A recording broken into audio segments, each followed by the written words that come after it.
Hi, my name is Cheryl Miller. I did my final project for TM35099, Social Influence of Technology, on the pointe shoe. Throughout this slideshow, we will go over the materials that are used in making the pointe shoe.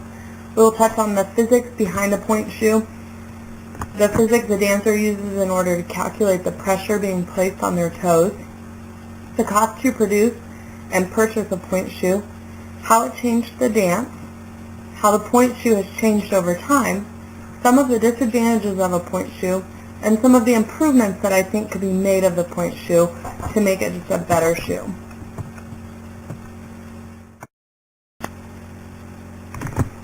I chose the pointe shoe because I'm a former pointe dancer, and it's something that is near and dear to my heart.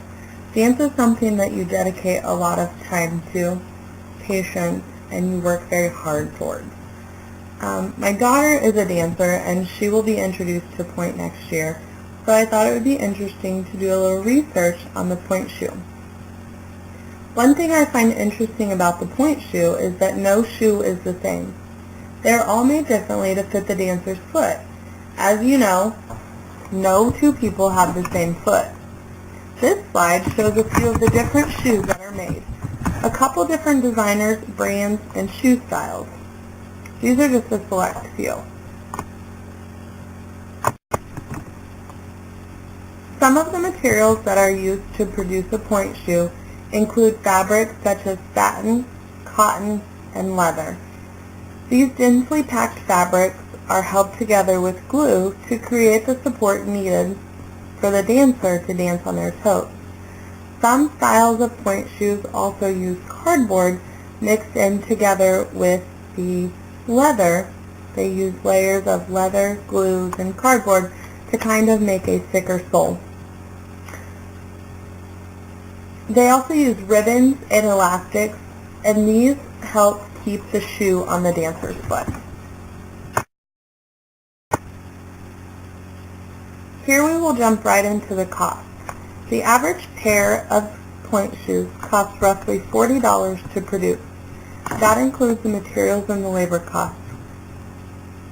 The average pair of shoes to buy costs roughly $75 to $80. Now that doesn't include the inserts and the ribbons. That's just the outer shoe. The average professional pointe dancer uses one pair of pointe shoes per show. So, as you can imagine, these shoes can probably get pretty costly. The average amateur dancer can use the pointe shoe for approximately 2 to 3 months, depending on how much they practice and how many performances are done in them. I personally went through approximately 3 to 4 pairs a year. So, if we do the math, for a season on Broadway, those seasons usually last about 5 weeks. The average company will spend $2,400 on pointe shoes per one dancer alone. So as you can tell, these shoes can get pretty costly. I think one reason they cost so much to make is that each shoe is individually made.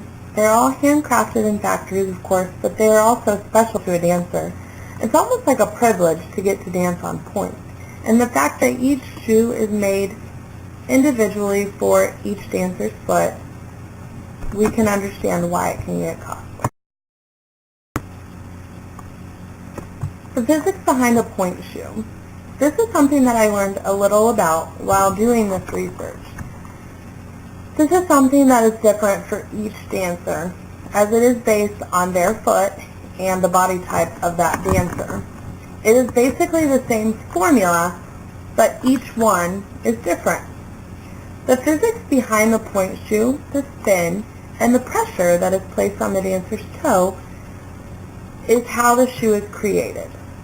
The area of the box, which is the end of the shoe, is multiplied by 2, then multiplied by the acceleration of which the dancer is going to use, which is the force. That is the formula that is used to find the pressure that is going to be placed on the toe, as most of the dancers only have one foot on the ground at a time. This, in return, decides how strong the box of the shoe needs to be. So it, in return, the amount of glue and material that is needed to make the shoe. This slide here kind of breaks it all down with the formula that is used to create the support of the shoe that it goes around the toe. Ballet really changed when the pointe shoe was created. Women began dancing ballet in 1681. However, the pointe shoe was created in 1795.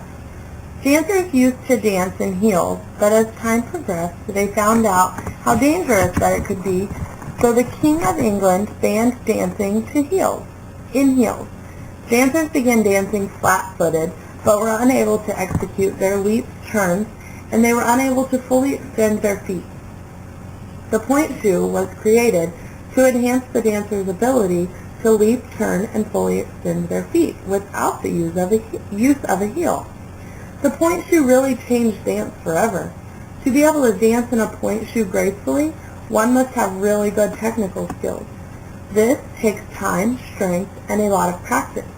This made dancers really get the technical side of dancing down. A pointe dancer must be dedicated. It's not just something that you can get up and do. Ballet started out as something that people did. Then it turned into something that people lived. I personally enjoy learning about the history of dancing. This slide is a picture of the first pointe dancer. She really is the one who introduced pointe to the world. Unfortunately, I can't pronounce her name for you. These two pictures really show how pointe shoes have progressed over time. The picture on the left is one of the first pointe shoes, and you can see the toe is more rounded than the one on the right, and the support of the dancer's ankle doesn't seem as strong as the one on the right, as well as the arch of the foot is not as flexed in the one on the right. Some of the changes made to pointe shoes is that they are boxier, they're harder, and they have a little more support to the ankles and toes. They've also changed some of the materials that are used to produce pointe shoes. When pointe shoes were first created, they only used cardboard and glue for the soles. Now they do a mixture of leather and cardboard for the soles. They've also added elastics and ribbons to keep the shoe on the dancer's foot better. They have also changed fabrics, and of course they still continue to use satin and the traditional fabrics for the outer layer. However, there are more colors and breathable materials that one can purchase.